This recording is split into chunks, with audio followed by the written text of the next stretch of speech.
नमस्कार दोस्तों, मैं आपको राजस्थान के लोक देवता करा रहा था। उसमें मैंने आपको गोगा जी करा दिया, बाबू जी करा दिया। अब आपको करवाऊंगा रामदेव जी। तो आज मैं आपको रामदेव जी करवा रहा हूँ। रामदेव जी को राम सा पीर नाम से भी जाना जाता है, रूणी चेहरा धनी के नाम से भी जाना जाता है, और नीले या लीले घोड़े वाला बाबा भी के नाम से भी रामदेव जी को जाना जाता है। राम सा पीर मुसलमान लोग कहते हैं लगभग राम सा पीर, और रूणी चेहरा धनी। याद रखना, नीले घोड़े वाला बाबा, सिर्फ घोड़े वाला बाबा मत याद रख लेना, क्योंकि घोड़े वाला बाबा तो कर्नल जेम्स टोड को जाना जाता है। जो राजस्थान के इतिहास के पिता कर्नल जेम्स टोड है ना, उनको घोड़े वाला बाबा नाम से जाना जाता है। रामदेव जी को नीले घोड़े वाले बाबा नाम से जाना जाता है। यह आप अच्छी तरह याद करके चलना। फिर रामदेव जी का जन्म 1405 ईस्वी को, रामदेव जी का जन्म 1405 ईस्वी में उड्डू काश्मीर गांव, शिव तहसील बाड़मेर में हुआ।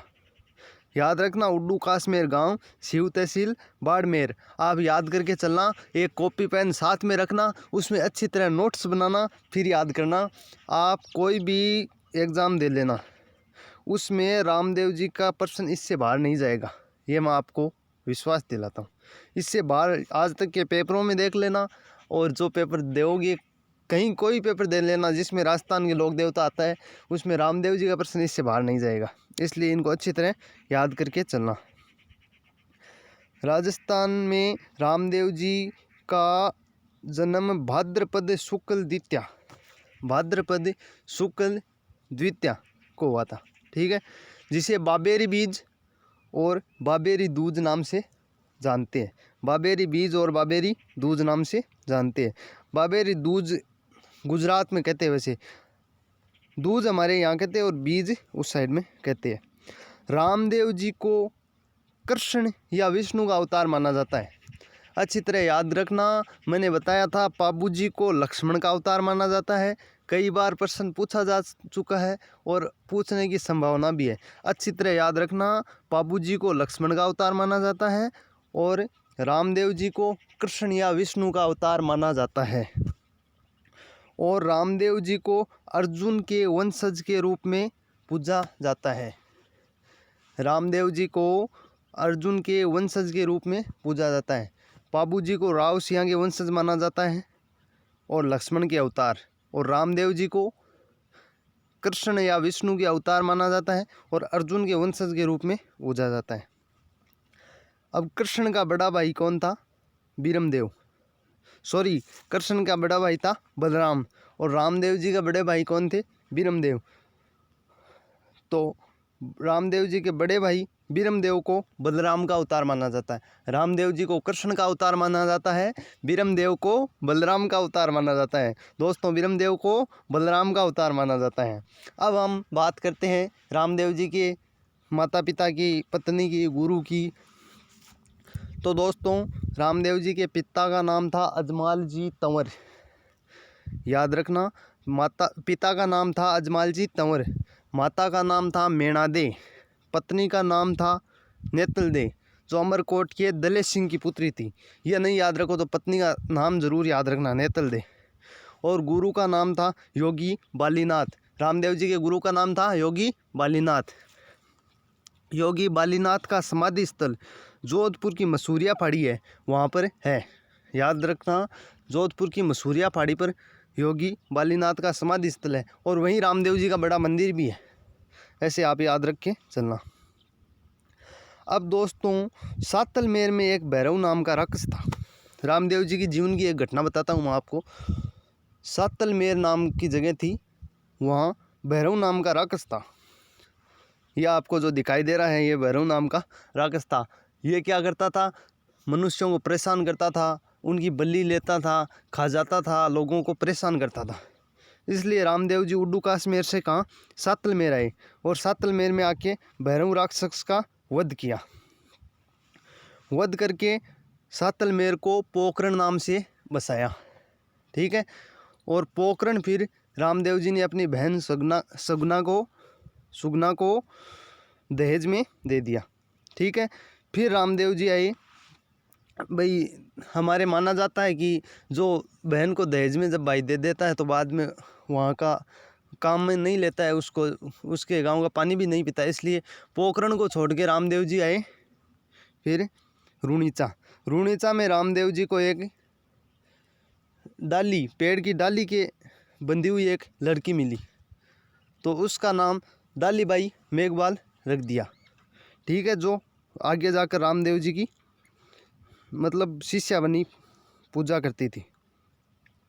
रामदेव जी ने देखा कि रूणीचा में बहुत ज़्यादा भेदभाव है, मतलब जो हरिजनों के साथ था वहाँ ज़्यादा भेदभाव बहुत ज़्यादा था, इसलिए इस भेदभाव को मिटाने के लिए रामदेव जी ने कामड़िया पंथ की स्थापना की। अच्छी तरह दोस्तों याद कर लेना, कामड़िया पंथ की स्थापना रामदेव जी ने की। कई बार पूछ लिया है, कई बार पूछा जाएगा। कामड़िया पंथ की स्थापना किसने की? तो कामड़िया पंथ की स्थापना रामदेव जी ने की, ऐसे अच्छी तरह याद रख लेना। कामड़िया पंथ की स्थापना रामदेव जी ने की, याद रख लेना। और कामड़ जाति की महिलाएं, कामड़ जाति होती है उसकी महिलाएं शरीर पर 13 प्रकार के मंजीरे बांधकर 13 प्रकार के मंजीरे बांधकर नृत्य करती है, जिसे 13 ताली नृत्य नाम से जाना जाता है। अच्छी तरह याद रख लेना, 13 ताली नृत्य। ऐसे पूछा जाता है कहाँ का प्रसिद्ध है, तो जैसलमेर। रूणीचा कहाँ है? जैसलमेर में। तो 13 ताली नृत्य जैसलमेर में है, जैसलमेर में किया जाता है। एक अच्छी तरह ये याद रखना कि 13 ताली नृत्य, 13 ताली नृत्य है वह एक प्रकार का व्यावसायिक नृत्य है। बहुत बार पूछा है कि 13 ताली नृत्य किस प्रकार का है, तो उसमें ऑप्शन दे दिया जाता है, तो आपको करना है व्यावसायिक नृत्य है और जैसलमेर में किया जाता है। ठीक है,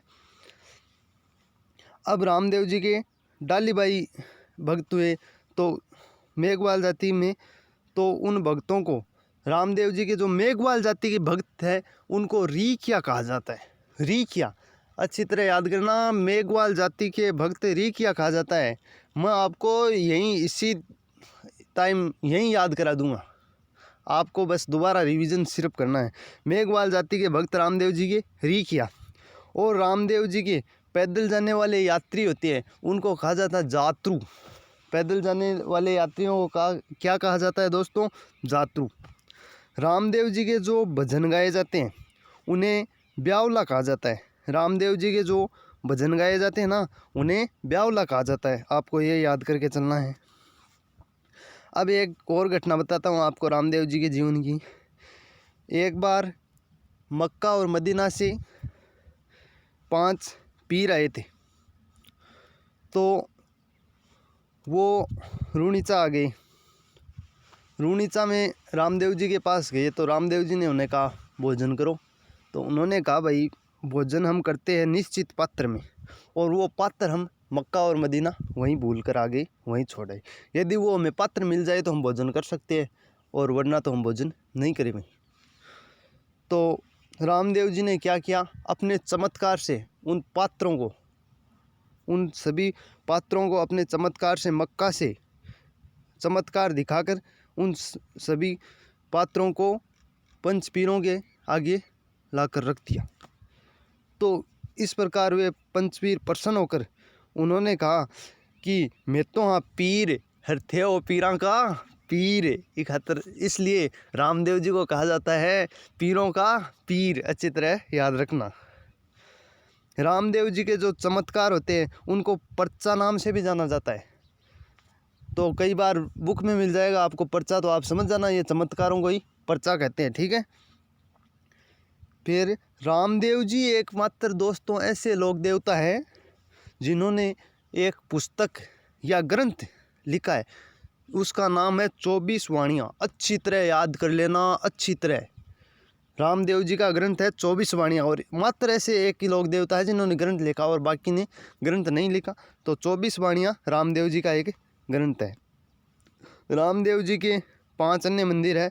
सबसे बड़ा मंदिर है रूणीचा जैसलमेर में, दूसरा मसूरिया पहाड़ी जोधपुर, और यहीं पर इनके गुरु योगी बालीनाथ का समाधि स्थल है।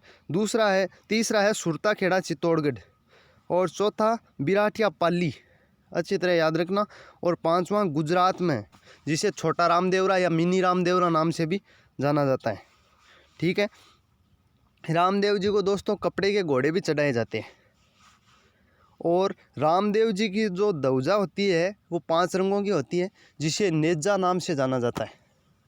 रामदेव जी की ध्वजा 5 रंगों की होती है, जिसे नेजा नाम से जाना जाता है। और रामदेव जी के पगलियां की पूजा की जाती है, अर्थात पैरों की पूजा की जाती है। ये भी याद रख के चलना आप। अब कई बार पूछ लिया जाता है कि रम्मत नाट्य शुरू होने से पहले किस लोक देवता के भजन गाए जाते हैं, तो आपको याद रखना है रामदेव जी के भजन गाए जाते हैं। अच्छी तरह याद रखना, रम्मत नाट्य शुरू होने से पहले रामदेव जी के भजन गाए जाते हैं। ठीक है। रामदेव जी का मेला रूणीचा जैसलमेर में बढ़ता है भाद्र शुक्ल द्वितीय से भाद्र शुक्ल एकादशी तक। और ये एकादशी तक इसलिए बढ़ता है क्योंकि इसी दिन रामदेव जी ने फिर एकादशी को समाधि ले ली थी, इसलिए एकादशी तक ही बढ़ता है, भाद्र शुक्ल द्वितीय से भाद्र शुक्ल एकादशी तक। रामदेव जी के मेले में रात्रि जागरण का आयोजन भी होता है। उस रात्रि जागरण को जम्मा नाम से जाना जाता है। अच्छी तरह याद कर लेना, जो वहाँ मेला होता है उसमें रात को जागरण भी लगता है, उस जागरण को जम्मा कहते हैं। ठीक है। और इस मेले में, इस जागरण में हिंदू मुस्लिम सब लोग इकट्ठे होते हैं यहाँ पे, तो इसलिए इसे सांप्रदायिक सद्भावना का संगम इस नाम से भी जाना जाता है। तो पूछ लिया जाता है किसके मेले को सांप्रदायिक सद्भावना का संगम, तो रामदेव जी के मेले या जागरण को सांप्रदायिक सद्भावना का संगम भी कहते हैं। अब दोस्तों रामदेव जी के जो भक्त हुए मुख्य, वो 3 भक्त हैं। उनमें है रत्ना रायका, लक्की बंजारा, हरजी भाटी। अच्छी तरह याद करना, रत्ना रायका, लक्की बंजारा, हरजी भाटी। तो ये दोस्तों हमारे रामदेव जी कंप्लीट हो गए।